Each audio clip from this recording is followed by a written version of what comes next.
In the news now, an accused sexual predator off the streets this morning after a man is arrested for allegedly having not just a few, but hundreds of images of graphic child pornography. News Channel 5's Matthew Torres live at the CJC on this story.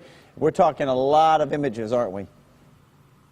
Steve, that is right. Metro Police said the suspect had more than 100 pictures and about 50 videos of minors in sexual activity, very graphic. Now, Metro Police first searched the guy's home in May, located on Towns Court in Antioch. That suspect is 43-year-old Martin Boyd. This was part of an ongoing investigation. Police say whenever pictures of the children were uploaded on the social blogging site Tumblr.com, there they found a computer and several hard drives that police say Boyd admitted to owning, containing these graphic files. Now, it was only yesterday afternoon, though, that he was finally arrested. Back in May, police issued out an arrest warrant and have been searching for him since then. Now, we did a little bit of digging and we learned that Boyd was convicted of aggravated kidnapping of a victim under 13 years old back in 2003, and he served in prison for 8 years. Right now, he is in Metro Jail, charged with sexual exploitation of a minor, and is being held on a $350,000 bond.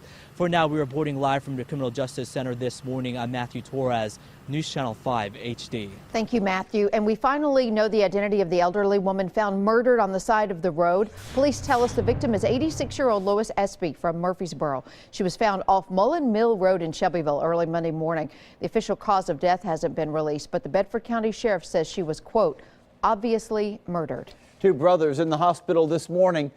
They're fighting from recovering after some injuries. They were shot on the job. We're told multiple gunmen are still out there. Yesterday morning, Jesus and Omar Belmontes were shot and robbed. They were on a job site up in North Nashville.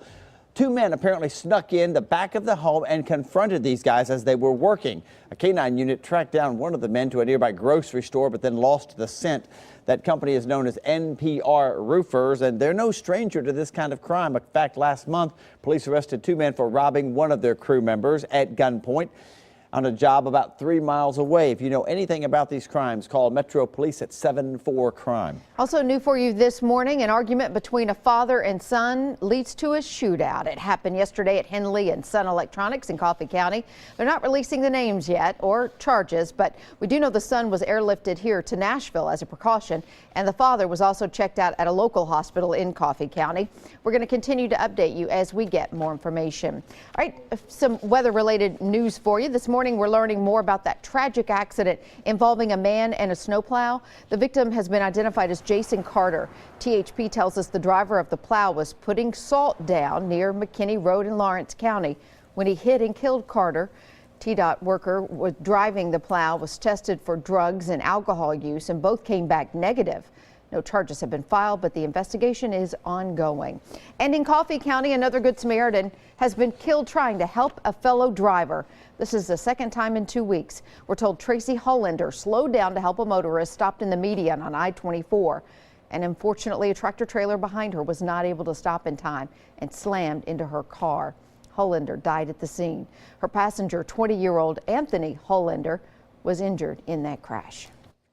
Crews are hard at work fixing all the potholes we've had from the ice storm recently. Here's some video from Sky 5 HD of the repair work yesterday. A portion of I-65 had to be shut down as they were fixing the problems on that stretch of roadway. That caused a huge backup between Briley and the 24 split. Officials from TDOT say they're going to keep on repairing them all week long, but a big shutdown like we saw yesterday should not happen, they don't think, again. And some good news this morning. Metro's Office of Emergency Management has deactivated the Emergency Operations Center in Nashville. They believe the severe weather is pretty much over. The community hotline, however, 24 hours a day is still available.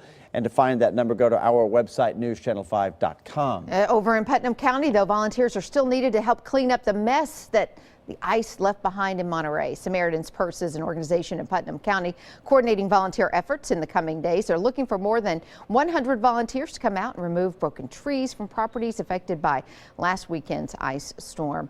Thursday night, officials updated the residents on the recovery response, and the county executive says volunteers are the key to getting the job done. If you'd like to help out, all you have to do is register in the News Links section of newschannel5.com.